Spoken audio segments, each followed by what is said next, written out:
मॅडमचा birthday म्हणजे happy birthday म्हणणार. मीच गिफ्ट आहे. तोच गिफ्ट आहे. त्याच्याकडे किती बिस्किट आहेत ना ते घेऊन आला तो.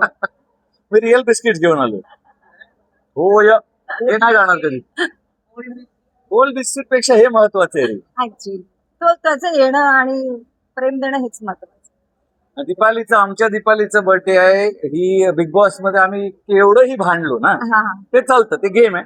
पण मी कसं बोललेलो की बाहेर काही दुश्मनी नाही, आणि मी आणि दीपाली तर आधीपासून मित्र आहोत. आम्ही बिग बॉस हे एक शो होता, त्या गेम मध्ये आम्ही मस्तच खेळलो, टॉप 5 मध्ये पोहोचलो. हा. पण त्याच्या पुढे आम्ही आर्टिस्ट आहोत, ऍक्टर्स आहोत, आणि असेच असतात रिअल ऍक्टर्स.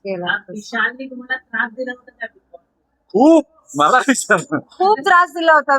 खूप जास्त त्रास दिला होता ह्यांनी. हो खूप जास्त त्रास दिला होता. आणि संध्याकाळी येऊन दोस्त करून संपवायचा. मग तो त्रास कसा घेऊन जायचा पुढे मला सांगा. हा असं कोणी बिग बॉस खेळतं का? पण तो खेळतो. गेम आणि मैत्री हे दोन वेगवेगळ्या गोष्टी आहेत. गेम मध्ये आम्ही पूर्ण गेम खेळलो, आणि मैत्री हे बघा सर्वात आधी मी आणि राखी चालू. Yes yes thank you so